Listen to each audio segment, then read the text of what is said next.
Today's video, we will be talking about hydroboration oxidation. And so for this, we have a molecule that looks like this. And we're here to ask if I draw this product, but before we do, this is reacting with BH3, THF, okay? And the second of this is H2O2, also with NaOH, okay? So sodium in this will be the spectator, right? This will be the spectator. It won't really do much, but we will use the OH, okay? This right here, it is a peroxide. So this means this is an anti-Markovnikov problem.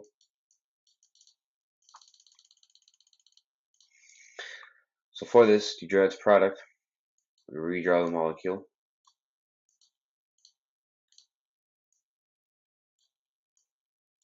Okay. And we would put the hydrogen on the carbon that has the most amount of substituents. So they'll be over here. So that's where the hydrogen goes. And then the OH would go on the carbon that has the least amount of substituents. So OH over here.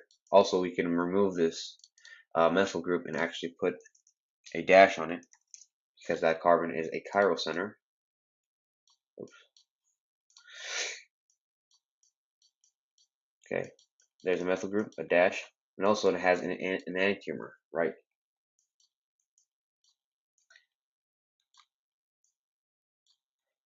So now the methyl group would have the wedge, the hydrogen would have the dash, and also the OH would have the dash. So the most important part is the OH group and the hydrogen. If they both have the same shape, wedge and a wedge, and a dash and a dash, this is called a Syn addition, right? And also because they are on the same side.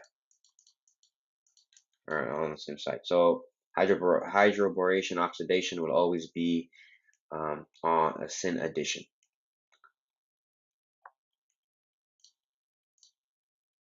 All right, for this next structure, we have this.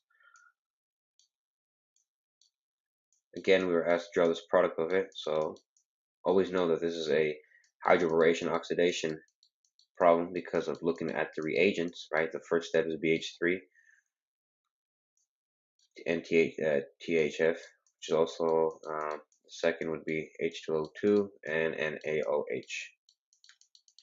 Right, so for this, we know this is a peroxide, so this will be a Markovnikov problem. So the opposite of Markovnikov. So all we do is just redraw the structure. And we put the hydrogen on the carbon that has the most amount of substituents, and the OH on the carbon that has the least amount of substituents. OH, and this is a Syn addition.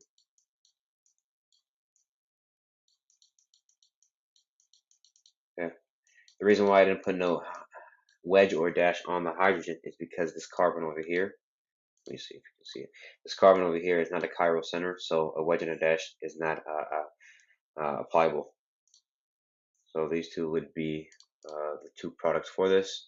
Again, this is a Syn addition. Hydroboration oxidation will always be a Syn addition. For this next structure, we have this structure over here, and it's reacting with hydroboration oxidation, the reagents BH3THF, also with H2O, the peroxide, and the NaOH. So the hydrogen will go on the carbon that has the most amount of substituents. In other words, the carbon that has the least amount of hydrogen. Here, actually, the methyl group is I'll put a wedge because that carbon is connected to is a chiral center. This over here is a chiral center, so you can put a wedge. Now the hydrogen will go over here, H, and the OH would be on the bottom. So they both have the same shape, a dash and a dash, meaning it comes from the back. And also we would add an enantiomer of it. So now the methyl group would have a dash, the hydrogen would have a wedge, and the OH would also have a wedge. So this is a Syn addition on the same sides, meaning they both have a wedge or they both have a dash. Now let's draw its mechanism. The mechanism for this can be quite lengthy, so but it's very simple. Let's start with an alkene, right? And so we know that this reacts with BH3 times with THF, and also this is also reacting with the H2O2, which is the peroxide, and the NaOH, right? When you see this problem, this is a hydroboration oxidation problem. First thing you want to do, get rid of this. So we know the product, right? Want to add the boron, right? The BH3. So first thing we do, the pi electrons would go to boron, and this would give the electrons of hydrogen back on the structure, which gives us a result of B. So the structure just connected with the hydrogen on top, and we have the other two hydrogens still on here. Okay. Now we know that the hydrogens are nucleophilic, so for this reason we would have to repeat it twice for the two hydrogens. So basically, we want this for the other two hydrogens. So for this reason, to not waste time, we will skip this reaction. Two arrows, meaning it happened twice. So for this, we will put boron like that. H over here, H over here, and also we would have H over here. Okay, so they all have 3 carbons. Now we'll stop this reaction, and we will use the peroxide that was given in the product in the reagent. So all we do is put H. Well, let me just write H O L H, so H2O, right? H2O2 hydrogen. This is also with the OH, negative charge, and what we want to do is go to the hydrogen, and this would go on the oxygen. It only has 2 lone pairs, so they have 3, right? This will form water, would be H2O, plus the OOH, right? So that's oxygen has 2 lone pairs, 3 lone pairs would have a negative charge, and this would go to the boron, which will give us a product of boron with the structure, right?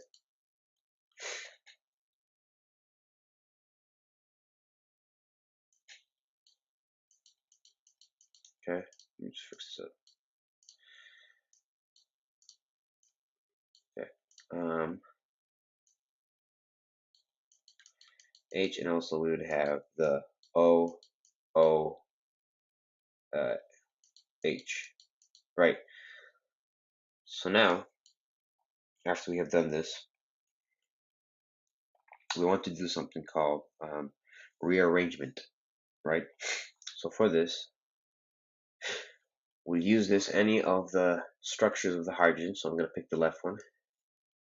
This would go into the sigma bond of the B connected to the boron in oxygen, which this will give out its reaction to the other hydrogen like this. So in fact, we will have a structure that would look like this. So let's keep the other two the same. Right, this is still the same, and this is still the same.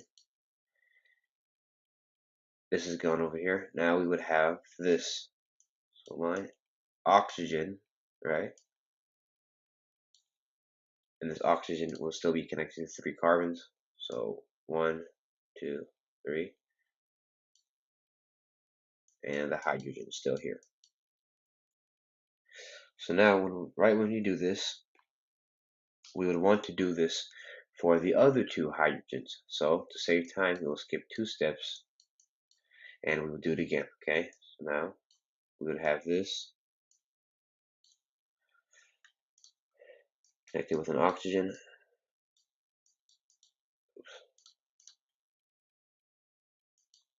H, okay, O,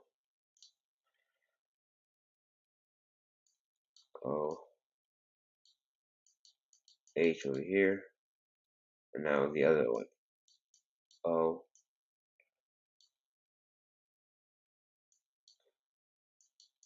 hydrogen. Now we did it for all three.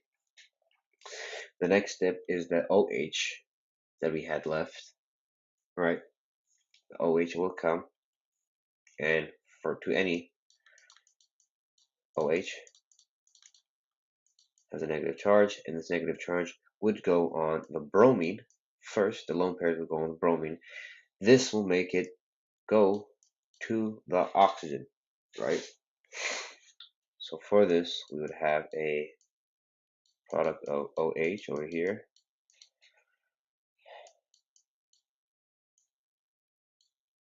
like this, and also we would have the other one, O and H. Now the other one, the one that was kicked off, that is the structure, right? So that structure is over here on the side. 3 lone pairs, right? Negative charge, like this. That is the structure. This is added. It's not with the boron, okay? So let me make some space here.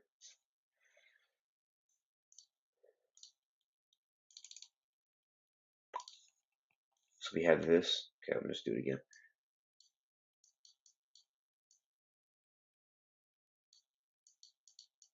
H, and then we have the OH over here, and then we have the O and the H. So for this now, the next step of this would be, besides this, we would have the other one. We'd bring in the OH again, okay?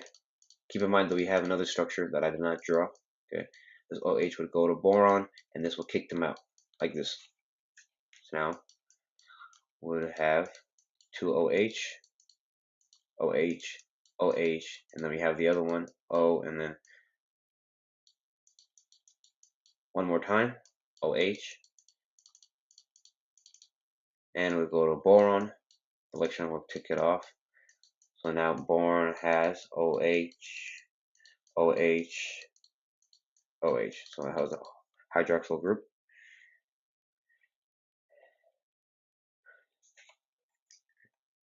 Now for this, we have the other structures, the 3 other structures, but we'll only keep one for now, and it was this. Let me go over here. It was the oxygen with 3 lone pairs, negative charge, 1, 2, 3, and the hydrogen. Okay. Now, for this negative charge to go away, we've used the water that we saved. So water, water. Lone pairs would go to hydrogen, and this will go here like this. So for this, let's bring it down. We would get this OH, and we have the hydrogen over here. And this is the products for the mechanism that we drew.